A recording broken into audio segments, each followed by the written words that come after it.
Please support, Your Honors. My name is Yolanda Trotman, and I represent the appellant in this matter, Mary Jones, in the case of State v. Jones. At this time, I'd like to take this opportunity to reserve 5 minutes for my rebuttal. All right, proceed. Your Honors, this is a case of first impression. And under this case, this is actually a tale of what we would call the missing statute. The basic form, or the basic issues within this case, really fall amongst 3 questions. The first is, did the trial court err in denying our motion to suppress based on incorrect findings of fact, which therefore led to incorrect conclusions of law, as found on incompetent evidence? The second question, of course, is, was there an abuse of discretion on 2 levels? First, by the trial court questioning one of the state's witnesses beyond the scope of the motion, and after the court actually stood in recess and came back into session and findings were found at that point. And, Your Honors, the final question is, were the findings of fact sufficient to support the court's denial of the motion to suppress based on incorrect conclusions of law? Now, as I said, Your Honors, this is a case of first impression.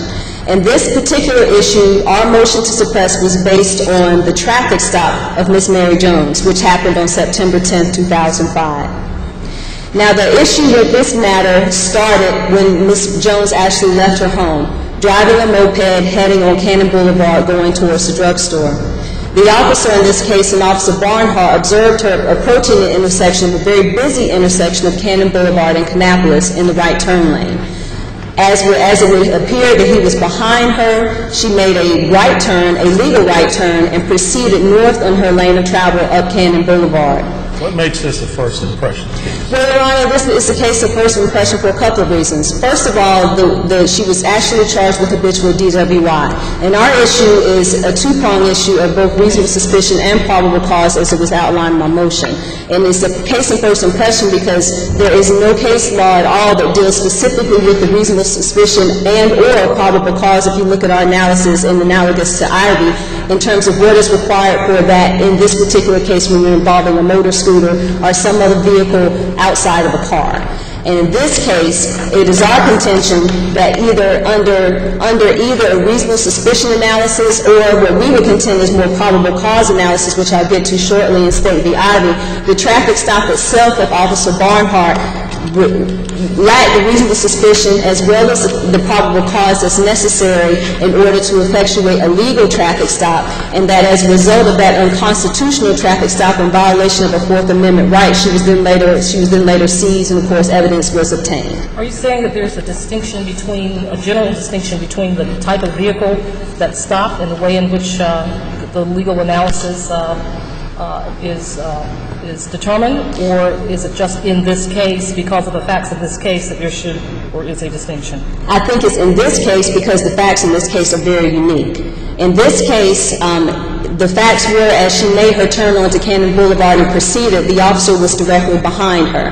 And he testified during the trial court setting that he was behind her for a few feet and remained behind her as he was able to do something called a pace clock, which is very different from a stationary clock, and that he was able to pace clock her going up an incline at 32 miles an hour. The facts in this case are very distinct because he does not see any other moving violations. She doesn't interfere with traffic. There isn't no illegal lane changes at all. And he uses the speed specifically of this motor vehicle, this scooter that he refers to, later referred to as a moped and a moped, which I'll get to later in the argument.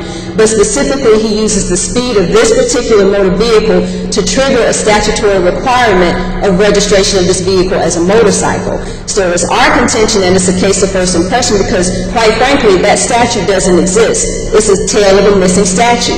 Because under this particular officer's observations, he testified that because this particular motor scooter, which he calls a motor scooter, exceeded 30 miles per hour, based on the statute, which I'll get to shortly, it was therefore a motorcycle. And because it was therefore a motorcycle, it had to be registered, it had to have insurance, she'd obviously have to have a driver's license or a motorcycle permit, all of those things, and that was the basis of his justification for the stop. Now, those facts aren't contested, are they? That this scooter or cycle was going over 30 miles an hour and that if it was in fact a motorcycle, it did require registration. That is very much contested throughout the testimony in the trial court. The issues were raised as far as the validity of that particular pace clock based on the fact that that particular officer had never had any experience with clocking mopeds, that he was moving up a hill, that he was accelerating, that mopeds and cars accelerated at different speeds, that type of thing. So that was very much a heated point of contention from the validity, at least, of the pace clock. Plus, there was other evidence that there was more as up to an 8% differential in the speedometer that was testified to by the expert witness. Moreover, the other issue we had is even if you assume that the speed was correct at 32 miles an hour, even if, hypothetically speaking, you still don't get to the point of being able to justify the stop based on the registration requirement because the statute that's missing that takes you from point A, motor scooter traveling 32, to point B, motorcycle needs to be registered. There's no statute in the middle that allows that to happen. If you look at the definition of motorcycle... So if it's not a moped, under the statute for motorcycle, doesn't it fall under that statute? But I don't believe it falls under that statute because the officer's trigger was the speed, but the trigger of the speed doesn't necessarily mean that now that it has exceeded 30 miles an hour and now it must be registered. Because if you remember the testimony, particularly from our expert, the testimony from him was all mopeds can potentially exceed 30 miles an hour, up to 32 miles an hour, as much as 37 miles an hour. But there's still a moped by manufacturer's qualifications. There's still a moped under the statute based on the 49 cubic centimeters or the 49 cc's that are required. The speed, that's a requirement to be a moped, though, isn't it? Not be capable of exceeding the speed of 30 miles an hour? Well, then that would mean that every single moped that's ever been sold by that business and every other business around the state of North Carolina is illegal, which would mean that at least on a bare bones looking at the statute is probably outdated. Because the way that the way that this particular moped was made, the differentials, and of course the way that every other moped is made by factory specifications, they all can exceed 30. They all should be motorcycles. They all should be registered. So where's the distinction? If the speed is the trigger, then there should be something that the state could have pointed to be able to show that there should be something else, or there should be a registration at that point, or at a minimum that the motorcycle, that the definition of motorcycle exceeds some sort of speed or some sort of cubic centimeters, and none of that is by definition in the motorcycle statute, or at least in the definition of a motorcycle. So absent the missing statute, we have what we do have, which is based on speed, and so it seems to me from where we sit that we're bound by that statute, assuming we find the facts as I guess the state would have us find. Right. It seems to me we're talking about a motorcycle.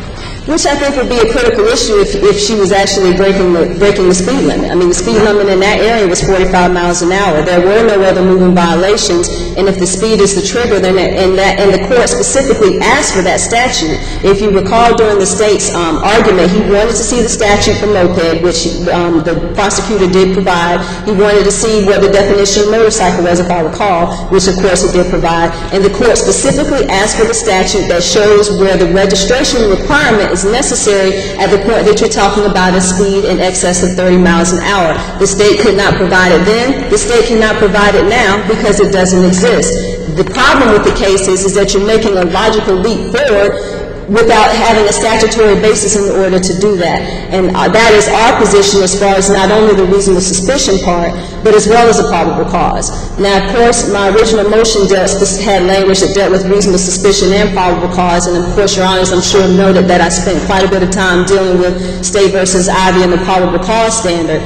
But let me say first and foremost, of course, with our standard of review and the denial, the denial of the motion to suppress has to be based on competent evidence, of course, and of course, even if the findings of fact are conflicting, the conclusions of law have to be legally correct, and that is our main issue here. The conclusions of law cannot be legally correct if there's no statutory basis in order to find it. Now, of course, our other issue, which I said we dealt with specifically during the motion suppression hearing itself, was the validity of the speed, particularly when you're talking about an incline. I don't see where you signed error to that finding of fact about the speed. I'm sorry? I don't see where you assigned error to the finding of fact about the speed. Well, I believe that there was conflicting evidence, but I don't necessarily believe that that finding of fact in and of itself is erroneous. I think the biggest issue is that the speed in and of itself was the basis for the registration requirement, which then in turn led to the traffic stop. I don't know, no one knows. All we have is based on the testimony, and there was nothing that we could do, obviously, in the trial court in order to prove that that particular clock was wrong. So our issue is the 32 mile per hour, even if it's true, even if it's valid, even though it's possibly not valid, not the point. The point is that 32 mile an hour trigger, you can't make the leap from moped is defined as such and such, can't exceed this to making that leap to that it must be. The motorcycle